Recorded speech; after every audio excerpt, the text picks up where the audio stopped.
Hi, hello ಸ್ಪರ್ಧಾ ಮಿತ್ರರೇ. ಇತ್ತೀಚಿನ ಸುದ್ದಿಯಲ್ಲಿ ಅಸಿಸ್ಟೆಂಟ್ ಪ್ರೊಫೆಸರ್ ಕಾಲ್ಫಾರ್ಮ್ ಆಗ್ತದೆ. ಬಟ್ ನಮ್ಮ ಪ್ರಿಪ್ರೇಷನ್ನ ನಾವು ಸ್ಟಾರ್ಟ್ ಮಾಡೋಣ. ಆ ಪ್ರಕಾರ ಲಾಸ್ಟ್ ಕ್ಲಾಸಲ್ಲಿ ನಾವು ಇಂಟರ್ನ್ಯಾಷನಲ್ ಟ್ರೇಡಲ್ಲಿ ದ ಥಿಯರಿ ಆಫ್ ಅಬ್ಸಲ್ಯೂಟ್ ಕಾಸ್ಟನ್ನು ನೋಡಿದ್ವಿ. ಸೊ ಇವತ್ತು ದ ಥಿಯರಿ ಆಫ್ ಕಂಪೇರೇಟಿವ್ ಕಾಸ್ಟನ್ನು ನೋಡೋಣ. The theory of comparative cost ಈ ಸಿದ್ಧಾಂತವನ್ನು ಡೇವಿಡ್ ರಿಕಾರ್ಡೋ ಅವರಿಂದ ಮನ್ನಿಸಲ್ಪಟ್ಟಿದೆ. ಯಾರು? ಡೇವಿಡ್ ರಿಕಾರ್ಡೋ ಅವರಿಂದ ಪ್ರತಿಪಾದಿಸಲ್ಪಟ್ಟಂತಹ ಒಂದು ಸಿದ್ಧಾಂತ ಅಂತ ಇದನ್ನು ಹೇಳಲಾಗ್ತದೆ. ಸೊ ಆಡಮ್ ಸ್ಮಿತ್ ಅವರು ಏನು ಹೇಳಿರ್ತಾರೆ? ಆಡಮ್ ಸ್ಮಿತ್ ಅವರು ಯಾವುದೇ ಒಂದು ದೇಶಕ್ಕೆ ಯಾವುದೊಂದು ದೇಶ ಒಂದು ಸರಕಿನ ಉತ್ಪಾದನೆಯಲ್ಲಿ ನಿರಪೇಕ್ಷ ಅನುಕೂಲತೆಯನ್ನು ಮತ್ತು ಇನ್ನೊಂದು ಸರಕಿನ ಉತ್ಪಾದನೆಯಲ್ಲಿ ನಿರಪೇಕ್ಷ ಅನಾನುಕೂಲತೆಯನ್ನು ಹೊಂದಿರುವಾಗ ವ್ಯಾಪಾರ ಏರ್ಪಡ್ತದೆ ಮತ್ತು ಅದು ಪ್ರಯೋಜನಕಾರಿಯಾಗಿರ್ತದೆ ಅನ್ನೋ ಅಂಶವನ್ನು ಅವ್ರ ಥಿಯರಿಯಲ್ಲಿ ಹೇಳಿದರು. ಸೊ ಇವರು ಡೇವಿಡ್ ರಿಕಾರ್ಡೋ ಅವರು ಅದಕ್ಕಿಂತ ಒಂದು ಹೆಜ್ಜೆ ಮುಂದೆ ಹೋಗ್ತಾರೆ.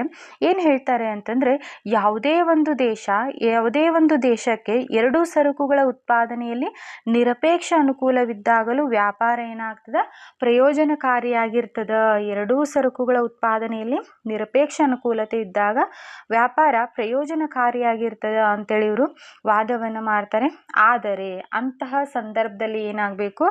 ಅಂತಹ ಸಂದರ್ಭದಲ್ಲಿ ನಿರಪೇಕ್ಷ ಅನುಕೂಲತೆ ಏನೈತಿ, ಈ ನಿರಪೇಕ್ಷ ಅನುಕೂಲತೆ ಅಂತಕ್ಕಂಥದ್ದು ಎರಡೂ ಸರಕುಗಳಲ್ಲಿ ಏನಾಗಿರಬೇಕು? ಭಿನ್ನವಾಗಿರಬೇಕು ಅಂತಕ್ಕಂಥ ಒಂದು ನಿಯಮವನ್ನು ಇವರು ಹೇಳ್ತಾರೆ. ಎರಡೂ ಸರಕುಗಳಲ್ಲಿ ಭಿನ್ನವಾಗಿರಬೇಕು ನಿರಪೇಕ್ಷ ಅನುಕೂಲತೆ ಅಂತಕ್ಕಂಥ ಅಂಶವನ್ನು ಇವರು ಹೇಳ್ತಾರೆ. ಅಂದರೆ ಈ ಎರಡೂ ಸರಕುಗಳ ಉತ್ಪಾದನಾ ವೆಚ್ಚದಲ್ಲಿ ಸಾಪೇಕ್ಷವಾಗಿ ಭಿನ್ನತೆ ಇದ್ದರೆ ವ್ಯಾಪಾರ ಅನುಕೂಲಕರ ಆಗ್ತದೆ ಅನ್ನೋದು ಡೇವಿಡ್ ರಿಕಾರ್ಡೋ ಅವರ ಒಂದು ವಾದ. ಯಾವ ರೀತಿ ಇವರು ವಿವರಣೆಯನ್ನು ನೀಡಿದ್ದಾರೆ ಅನ್ನೋದನ್ನು ನೋಡೋಣ. ಸೊ ಈ ಒಂದು ಸಿದ್ಧಾಂತವನ್ನು ಅವರು 1817ರಲ್ಲಿ ದ ಪ್ರಿನ್ಸಿಪಲ್ ಆಫ್ ಇವರು ಪ್ರಮುಖ ಕೃತಿ ಇದು, ಗ್ರಂಥ ಇದು. ಇದನ್ನು ಕೂಡ ಕೇಳ್ತಕ್ಕಂಥ 1 ಮಾರ್ಕ್ಸಿಗೆ ಕೇಳ್ತಕ್ಕಂಥ ಚಾನ್ಸ್ ಕೂಡ ಇದೆ. So the principle of political economy and taxation ಅಂತಕ್ಕಂಥ ಗ್ರಂಥವನ್ನು ಬರೀತಾರೆ. ಈ ಒಂದು ಕೃತಿಯಲ್ಲಿ ರಿಕಾರ್ಡೋ ಅವರು ಪರಿಶುದ್ಧವಾದಂಥ ಅಂತಾರಾಷ್ಟ್ರೀಯ ವ್ಯಾಪಾರ ಸಿದ್ಧಾಂತವನ್ನು ಇಲ್ಲಿ ನಿರೂಪಣೆಯನ್ನು ಮಾಡ್ತಾರೆ. ಈ ಒಂದು ವ್ಯಾಪಾರ ಸಿದ್ಧಾಂತದಲ್ಲಿ ನಿರ್ಣಾಯಕ ಅಂಶವೆಂದರೆ ಈ ತುಲನಾತ್ಮಕ ಅಥವಾ ಸಾಪೇಕ್ಷ ವೆಚ್ಚದ ತತ್ವವನ್ನು ನಾವು ನಿರ್ಣಾಯಕ ಅಂಶ ಅಥವಾ ಕೇಂದ್ರ ಬಿಂದು ಅಂತ ಹೇಳ್ಬೋದು. ಸೊ ಇದು ಅಂತಾರಾಷ್ಟ್ರೀಯ ವ್ಯಾಪಾರದ ಕೇಂದ್ರ ಬಿಂದು ಯಾರ್ದು? ಡೇವಿಡ್ ರಿಕಾರ್ಡೋ ಅವರ ದ ಥಿಯರಿ ಆಫ್ ಕಂಪೇರೇಟಿವ್ ಕಾಸ್ಟ್ನ ಮುಖ್ಯವಾದಂಥ ಅಂಶ ಅಂತಂದರೆ ತುಲನಾತ್ಮಕ ಅಥವಾ ಸಾಪೇಕ್ಷ ವೆಚ್ಚದ ತತ್ವವೇ ಕೇಂದ್ರ ಬಿಂದುವಾಗಿದೆ ಅಂತ ಹೇಳ್ತದೆ. ಹಾಗಿದ್ದಾಗ ಇಲ್ಲಿ ಯಾವುದೇ ಸರಕಿನ ಮೌಲ್ಯ ಯಾವುದರ ಮೂಲಕ ನಿರ್ಧರಿಸಲ್ಪಡ್ತೈತಿ? ಇದರಲ್ಲಿ ಸರಕಿನ ಮೌಲ್ಯ ಅಂತಕ್ಕಂಥ ವಿಷಯ ಏನಿದೆ, ಯಾವುದೇ ಸರಕಿನ ಮೌಲ್ಯ ಅದರ ಶ್ರಮ ವೆಚ್ಚದ ಮೂಲಕ ನಿರ್ಧರಿಸಲ್ಪಡ್ತದೆ ಅನ್ನೋ ಅಂಶವನ್ನು ಕೂಡ ಇವರು ಶ್ರಮ ವೆಚ್ಚದ ಮೂಲಕ ನಿರ್ಧರಿಸಲ್ಪಡ್ತದೆ ಅನ್ನೋ ಅಂಶವನ್ನು ಹೇಳ್ತಾರೆ.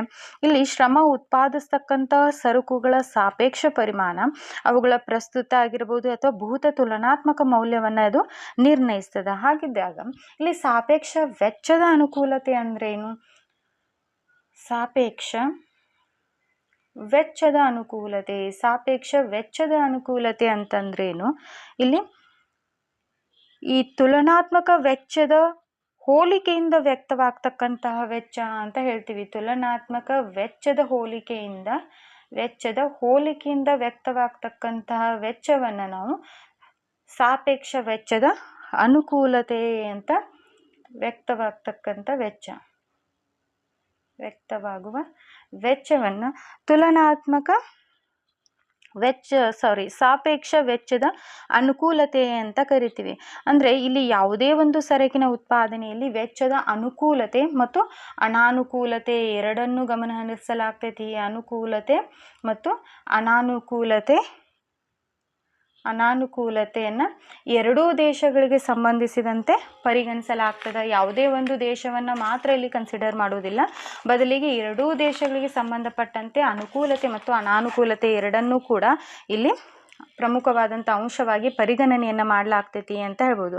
ಹಾಗಿದ್ದಾಗ ಟೋಟಲ್ ಆಗಿ ಈ ತತ್ವ ಏನು ಹೇಳ್ತದ ಅಂತಂದರೆ, ಯಾವುದೊಂದು ದೇಶ ಯಾವ ಸರಕಿನ ಉತ್ಪಾದನೆಯಲ್ಲಿ ಶ್ರಮದ ವೆಚ್ಚ ತುಲನಾತ್ಮಕವಾಗಿ ಅತಿ ಕಡಿಮೆ ಇರುವುದೋ ಆ ಸರಕಿನ ಉತ್ಪಾದನೆಯಲ್ಲಿ ವಿಶೇಷತೆಯನ್ನು ಸಾಧಿಸ್ತದ.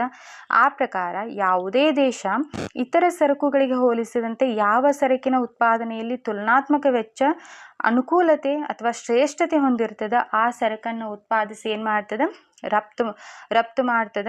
ಯಾವ ಸರಕಿನಲ್ಲಿ ಅದರ ವೆಚ್ಚ ಅನುಕೂಲತೆ ಕನಿಷ್ಠವಾಗಿರುತ್ತದೋ ಅಥವಾ ಅನಾನುಕೂಲತೆಯನ್ನು ಹೊಂದಿರ್ತದ ಅಂಥ ಸರಕನ್ನು ಏನು ಮಾಡ್ತೈತಿ, ಬೇರೆ ದೇಶಗಳಿಂದ ಆಮದು ಮಾಡ್ಕೊಳ್ತಕ್ಕಂಥ ಪ್ರವೃತ್ತಿಯನ್ನು ಹೊಂದಿದೆ ಅಂತ ಹೇಳ್ಬೋದು. ಸೊ ಇದರಲ್ಲಿ ನಮಗೆ ಅಜಂಪ್ಷನ್ಸ್ ಕೂಡ ಕೇಳ್ತಕ್ಕಂಥ ಚಾನ್ಸ್ ಇರ್ತದೆ. ಅಜಂಪ್ಷನ್ಸಲ್ಲಿ ಯಾವ ಉತ್ಪಾದನಾಂಗಗಳನ್ನು ಒಳಗೊಂಡೈತಿ, ಎಷ್ಟು ಹೊಂದೈತಿ, ಎಷ್ಟು ದೇಶಗಳನ್ನು ಒಳಗೊಂಡೈತಿ, ಈ ರೀತಿಯಾಗಿ ಕೂಡ ಕೇಳ್ತಕ್ಕಂಥ ಚಾನ್ಸಸ್ ಇದೆ. ಇಲ್ಲಿ ಸುಮಾರು ಅಜಂಪ್ಷನ್ಸನ್ನು ನಾನು ಇಲ್ಲಿ ಕಲೆಕ್ಟ್ ಮಾಡಿದ್ದೀನಿ, ಬಟ್ ಕೆಲವೊಂದಷ್ಟನ್ನು ಇಲ್ಲಿ ಹೇಳೋದಾದರೆ, ಶ್ರಮವು ಮಾತ್ರ ಉತ್ಪಾದನಾಂಗ. ಕಂಪೇರೇಟಿವ್ ಕಾಸ್ಟ್ ಥಿಯರಿಯಲ್ಲಿ ಉತ್ಪಾದನಾಂಗ ಯಾವುದು ಇರ್ತದೆ, ಒಂದೇ ಒಂದು ಉತ್ಪಾದನಾಂಗ, ಅದು ಶ್ರಮ ಒಂದೇ ಉತ್ಪಾದನಾಂಗವಾಗಿರ್ತದೆ ಅನ್ನೋ ಅಂಶವನ್ನು ನೆನ್ಪಿಟ್ಕೋಬೇಕು. ಶ್ರಮ ಒಂದೇ ಉತ್ಪಾದನಾಂಗವಾಗಿರ್ತದೆ. ಎರಡನೇದು, ಇಲ್ಲಿ ಎರಡು ದೇಶಗಳಿರ್ತವೆ, ಎರಡು ಸರಕುಗಳಿರ್ತವೆ. ಎರಡು ದೇಶ ಎರಡು ಸರಕುಗಳನ್ನು ಒಳಗೊಂಡಿರ್ತೈತಿ. ಶ್ರಮ ಒಂದೇ ಉತ್ಪಾದನಾಂಗವಾಗಿರ್ತದೆ.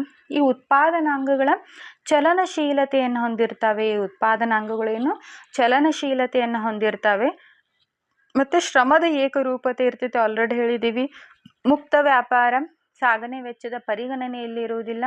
ಸ್ಥಿರ ವೆಚ್ಚದ ನಿಯಮ, ಒಂದೇ ಒಂದು ನಾಣ್ಯದ ಪದ್ಧತಿ, ಹಣದ ಪರಿಮಾಣ ಸಿದ್ಧಾಂತ, ಸ್ಥಿರ ತಂತ್ರಜ್ಞಾನ, ಸಾಟಿ ಪದ್ಧತಿ, ಉತ್ಪಾದನಾಂಗಗಳ ಪೂರ್ಣ ಬಳಕೆ, ಪರಿಪೂರ್ಣ ಅಂತಾರಾಷ್ಟ್ರೀಯ ಮಾರುಕಟ್ಟೆ, ಶ್ರಮದ ಪೂರೈಕೆಯಲ್ಲಿ ಸ್ಥಿರತೆ ಮತ್ತು ಸಮಾನ ಅಭಿರುಚಿಗಳನ್ನು ಇಲ್ಲಿ ಅಜಂಪ್ಷನ್ಸ್ ಆಗಿ ಹೊಂದಲಾಗಿದೆ. ಸೊ ಈ ಅಜಂಪ್ಷನ್ಸ್ ಅಷ್ಟೇ ಅಲ್ಲದೆ ನಾವು ಇದನ್ನು ಒಂದು ಎಕ್ಸಾಂಪಲ್ ಮೂಲಕ ಕೂಡ ಅರ್ಥೈಸ್ಕೊಳ್ಬೋದು. ಫಾರ್ ಎಕ್ಸಾಂಪಲ್, ಇಲ್ಲಿ ಭಾರತ ಮತ್ತು ಬಾಂಗ್ಲಾದೇಶ ಅಂತ ಎರಡು ದೇಶಗಳನ್ನು ನಾವಿಲ್ಲಿ ತೆಗೆದುಕೊಳ್ಳೋಣ. ಭಾರತದಲ್ಲಿ 1 ಕ್ವಿಂಟಲ್ ಹತ್ತಿಯನ್ನು ಉತ್ಪಾದನೆ ಮಾಡಲಿಕ್ಕೆ 100 ದಿನಗಳ ಶ್ರಮವನ್ನು ತೆಗೆದುಕೊಳ್ತದೆ. 1 ಕ್ವಿಂಟಲ್ ಗೋಧಿಯನ್ನು ಉತ್ಪಾದನೆ ಮಾಡಲಿಕ್ಕೆ 120 ದಿನಗಳನ್ನು ತೆಗೆದುಕೊಳ್ತದೆ. ಅದೇ ರೀತಿ ಬಾಂಗ್ಲಾದೇಶ 1 ಕ್ವಿಂಟಲ್ ಗೋಧಿಯನ್ನು ಉತ್ಪಾದಿಸಲಿಕ್ಕೆ 70 ದಿನಗಳ ಶ್ರಮವನ್ನು ತೆಗೆದುಕೊಳ್ತದೆ. 1 ಕ್ವಿಂಟಲ್ ಗೋಧಿಯನ್ನು ಉತ್ಪಾದಿಸಲಿಕ್ಕೆ 100 ದಿನಗಳ ಶ್ರಮವನ್ನು ತೆಗೆದುಕೊಳ್ತದೆ. ಸೊ ನಾವಿಲ್ಲಿ ಈ ಒಂದು ಉದಾಹರಣೆಯನ್ನು ನೋಡೋದಾದರೆ, ಬಾಂಗ್ಲಾದೇಶ ಏನು ಮಾಡ್ತದೆ, ಗೋಧಿ ಮತ್ತು ಹತ್ತಿ ಎರಡೂ ಸರಕುಗಳ ಉತ್ಪಾದಿಸಲಿಕ್ಕೆ ಶಕ್ತ ಆಗೈತಿ. ಯಾಕಂದರೆ ಇಲ್ಲಿ ಅನುಕೂಲತೆ ಎಲ್ಲೈತಿ, ಬಾಂಗ್ಲಾದೇಶದಲ್ಲಿ ಹೆಚ್ಚಳದ. ಭಾರತದಲ್ಲಿ ಎರಡೂ ಸರಕುಗಳ ಉತ್ಪಾದನೆಗೆ ಏನಾಗ್ತದೆ, ಸಾಪೇಕ್ಷವಾಗಿ ಅನಾನುಕೂಲತೆಯನ್ನು ಹೊಂದಿದೆ. ನೋಡ್ರಿ, ಬಾಂಗ್ಲಾದೇಶ ಗೋಧಿ ಮತ್ತು ಹತ್ತಿ ಎರಡೂ ಸರಕುಗಳನ್ನು ಉತ್ಪಾದಿಸಲಿಕ್ಕೆ ಭಾರತಕ್ಕಿಂತ ಕಡಿಮೆ ವೆಚ್ಚದಲ್ಲಿ ಉತ್ಪಾದಿಸಲಿಕ್ಕೆ ಶಕ್ತವಾಗಿದೆ. ಆದರೆ ಸಾಪೇಕ್ಷ ಅನುಕೂಲತೆ ಗೋಧಿಯ ಉತ್ಪಾದನೆಗಿಂತಲೂ ಹತ್ತಿಯ ಉತ್ಪಾದನೆಯಲ್ಲಿ ಏನೈತಿ, ಹೆಚ್ಚಿದೆ ಅಂತ ಹೇಳಲಾಗ್ತದೆ. ಸೊ ಗೋಧಿಗಿಂತ ಸಾಪೇಕ್ಷ ಅನುಕೂಲತೆ ಎಲ್ಲೈತಿ, ಹತ್ತಿಯ ಉತ್ಪಾದನೆಯಲ್ಲಿ ನಮಗೆ ಹೆಚ್ಚಾಗಿ ಕಂಡುಬರ್ತದೆ. ಹೀಗಾಗಿ ಬಾಂಗ್ಲಾದೇಶದೊಡನೆ ಹೋಲಿಸಿದಾಗ ಭಾರತ ಏನು ಮಾಡ್ತೈತಿ, ಎರಡೂ ಸರಕುಗಳನ್ನು ಉತ್ಪಾದನೆ ಮಾಡಲಿಕ್ಕೆ ಅನಾನುಕೂಲತೆಯನ್ನು ಹೊಂದಿದೆ. ಆದರೆ ಈ ಅನಾನುಕೂಲತೆ ಏನೈತಿ, ಹತ್ತಿಯ ಉತ್ಪಾದನೆಗಿಂತಲೂ ಗೋಧಿಯ ಉತ್ಪಾದನೆಯಲ್ಲಿ ಕಡಿಮೆ ಐತಿ. ಹೀಗಾಗಿ ಬಾಂಗ್ಲಾದೇಶ ಹತ್ತಿ ಮತ್ತು ಗೋಧಿ ಎರಡನ್ನೂ ಭಾರತಕ್ಕಿಂತ ಕಡಿಮೆ ವೆಚ್ಚದಲ್ಲಿ ಉತ್ಪಾದಿಸಬಹುದು. ಆದ್ರೆ ಅಂತಾರಾಷ್ಟ್ರೀಯ ವ್ಯಾಪಾರ ಇಲ್ಲದಿದ್ದಂತಹ ಪಕ್ಷದಲ್ಲಿ ಅದು ಉತ್ಪಾದಿಸ್ತಿತ್ತು. ಈಗ ಉತ್ಪಾದನಾ ವೆಚ್ಚದ ಒಂದು ದೃಷ್ಟಿಯಿಂದ ಎರಡೂ ಸರಕುಗಳ ಉತ್ಪಾದನೆಯಲ್ಲಿ ಇದ್ದರೂ ಕೂಡ ಹತ್ತಿ ಉತ್ಪಾದನೆಯಲ್ಲಿ ಇಲ್ಲಿ ಸಾಪೇಕ್ಷ ಅನುಕೂಲತೆ ಏನೈತಿ, ಜಾಸ್ತಿ ಅದ. ಸೊ ಹೀಗಾಗಿ ಹತ್ತಿಯ ಉತ್ಪಾದನೆಯನ್ನು ಅದು ಕೇಂದ್ರೀಕರಿಸ್ತದೆ, ಗೋಧಿಯ ಉತ್ಪಾದನೆಯನ್ನು ಭಾರತಕ್ಕೆ ಏನು ಮಾಡ್ತದೆ, ಬಿಟ್ಟುಕೊಡ್ತದೆ. ಗೋಧಿಯ ಉತ್ಪಾದನೆಯನ್ನು ಭಾರತಕ್ಕೆ ವಹಿಸ್ತದೆ. ಭಾರತಕ್ಕೆ ಎರಡೂ ಸರಕುಗಳ ಉತ್ಪಾದನೆಯಲ್ಲಿ ಅನಾನುಕೂಲತೆ ಇದೆ. ಸೊ ಹೀಗಾಗಿ ಅದು ಗೋಧಿಯ ಉತ್ಪಾದನೆಯನ್ನು ಏನು ಮಾಡಬೇಕು, ಒಪ್ಪಿಕೊಳ್ತದೆ. ಹೀಗಾಗಿ ಪಾಕಿಸ್ತಾನ ಹತ್ತಿ ಮತ್ತು ಭಾರತ ದೇಶ ಗೋಧಿಯ ಉತ್ಪಾದನೆಯಲ್ಲಿ ವೈಶಿಷ್ಟ್ಯವನ್ನು ಸಾಧಿಸ್ತದೆ.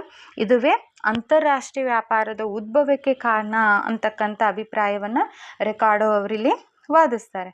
ಸೊ ಅಂತಾರಾಷ್ಟ್ರೀಯ ವ್ಯಾಪಾರದ ಹೊರತು ಎರಡು ದೇಶ ಎರಡು ಸರಕುಗಳನ್ನು ಉತ್ಪಾದಿಸಲಿಕ್ಕೆ ತೊಡಗಿದ್ರೆ ಏನಾಗ್ತದೆ, ವೆಚ್ಚದ ಅನಾನುಕೂಲತೆ ಸಂಭವಿಸ್ತದೆ. ಸೊ ಆ ಕಾರಣದಿಂದ ಯಾವುದರಲ್ಲಿ ಅನುಕೂಲತೆ ಹೆಚ್ಚಿದೆಯೋ ಆ ಸರಕನ್ನು ಉತ್ಪಾದಿಸಿ ಅನಾನುಕೂಲತೆ ಇರತಕ್ಕಂಥ ಸರಕನ್ನು ಬೇರೆ ದೇಶಕ್ಕೆ ವಹಿಸಿ ಅಂತಾರಾಷ್ಟ್ರೀಯ ವ್ಯಾಪಾರದಿಂದ ಪ್ರಯೋಜನವನ್ನು ಪಡಿಬಹುದು ಅಂತಕ್ಕಂಥದ್ದು ರಿಕಾರ್ಡೋ ಅವರ ಒಂದು ನಿಲುವಾಗೈತಿ. ಸೊ ಇದಿಷ್ಟು ಕಂಪೇರೇಟಿವ್ ಕಾಸ್ಟ್ ಥಿಯರಿಯ ಒಂದು ವಿವರಣೆ ಅಂತ ಹೇಳ್ಬೋದು. ಇದರಲ್ಲಿ ಸುಮಾರು ಕ್ವಶನ್ಸ್ ಕೂಡ ಬರ್ಬೋದು ಮತ್ತು ಟ್ವಿಸ್ಟ್ ಮಾಡಿ ಕೇಳ್ತಕ್ಕಂಥ ಪ್ರಶ್ನೆಗಳು ಕೂಡ ಇದರಲ್ಲಿ ಬರ್ತವೆ. ನೆಕ್ಸ್ಟ್ ಕ್ಲಾಸಲ್ಲಿ ನೆಕ್ಸ್ಟ್ ಕ್ಲಾಸಲ್ಲಿ ಟಾಪಿಕನ್ನು ಕಂಟಿನ್ಯೂ ಮಾಡೋಣ, ನೆಕ್ಸ್ಟ್ ಟಾಪಿಕನ್ನು. ಸೊ ವಿಡಿಯೋ ಇಷ್ಟ ಆದರೆ ಲೈಕ್ ಮಾಡಿ, ಸಬ್ಸ್ಕ್ರೈಬ್ ಮಾಡಿ, ಕಮೆಂಟ್ ಮಾಡಿ. ಕಂಪೇರೇಟಿವ್ ಕಾಸ್ಟ್ ಥಿಯರಿಗೆ ಸಂಬಂಧಿಸಿದಂತೆ ಒಂದು ರೇಖಾಚಿತ್ರದ ಮೂಲಕ ಕೂಡ ನಾವು ಇಲ್ಲಿ ಅಧ್ಯಯನವನ್ನು ಮಾಡಬಹುದು. ಸೊ ಯಾವ ರೀತಿ ಅನ್ನೋದನ್ನು ಇಲ್ಲಿ ನೋಡೋಣ. ಸೊ OX, OY, OX ಅಂತ ಹೇಳ್ತೀವಿ. ಸೊ ಇಲ್ಲಿ PQ ರೇಖೆ ಅಂತ ಹೇಳ್ತೀವಿ. P ಮತ್ತು Q ಎಕ್ಸ್ಪ್ಲೇನ್ ಮಾಡ್ತೀನಿ. R ಮತ್ತು S ರೇಖೆ. ಇನ್ನೊಂದು ಸ್ಕೇಲ್ ಬೇಕು, ಬಟ್ ನಾನು ಹಾಗೆ ಮಾಡ್ತಿದ್ದೀನಿ. T. ಇಲ್ಲಿ OX ಅಕ್ಷದಲ್ಲಿ ಹತ್ತಿಯ ಪ್ರಮಾಣವನ್ನು, OY ಅಕ್ಷದಲ್ಲಿ ಗೋಧಿಯ ಪ್ರಮಾಣವನ್ನು ನೋಡೋಣ. ಸೊ ಇಲ್ಲಿ PQ ಅಂತಕ್ಕಂಥದ್ದು ಮತ್ತು RS ಅಂತಕ್ಕಂಥದ್ದು, PQ ಮತ್ತು RS ಅಂತಕ್ಕಂಥದ್ದು. ಇದು PQ ಅಂತಕ್ಕಂಥದ್ದು ಬಾಂಗ್ಲಾದೇಶದ ಉತ್ಪಾದನಾ ಸಾಧ್ಯತಾ ರೇಖೆ ಅಂತ ಹೇಳ್ತೀವಿ. ಬಾಂಗ್ಲಾದೇಶದ ಉತ್ಪಾದನಾ ಸಾಧ್ಯತಾ ರೇಖೆ. ಇದು ಭಾರತದ ಉತ್ಪಾದನಾ ಸಾಧ್ಯತಾ ರೇಖೆ ಅಂತ ಹೇಳ್ತೀವಿ. ಭಾರತದ ಉತ್ಪಾದನಾ ಸಾಧ್ಯತಾ ರೇಖೆ ಅಂತ ಹೇಳ್ಬೋದು. ಈಗಾಗಲೇ ಎಕ್ಸಾಂಪಲ್ ಹೇಳಿದಾಗೆ ಬಾಂಗ್ಲಾದೇಶ ಹತ್ತಿ ಮತ್ತು ಗೋಧಿ ಎರಡೂ ಸರಕುಗಳ ಉತ್ಪಾದನೆಯಲ್ಲಿ ಭಾರತಕ್ಕಿಂತ ಹೆಚ್ಚಿನ ನಿರಪೇಕ್ಷ ಅನುಕೂಲತೆಯನ್ನು ಹೊಂದಿದೆ ಅಂತಕ್ಕಂಥದ್ದು ನಮಗೀಗ ಆಲ್ರೆಡಿ ಉದಾಹರಣೆ ಮೂಲಕ ನಾವು ನೋಡಿದ್ವಿ. ಸೊ ಅದರ ಪ್ರಕಾರ ಈ ರೇಖಾಚಿತ್ರದಲ್ಲಿ ನೋಡೋದಾದರೆ OQ ಅಂತಕ್ಕಂಥದ್ದು ಇದು ಹತ್ತಿಯ ಪ್ರಮಾಣವನ್ನು ಸೂಚಿಸ್ತದೆ.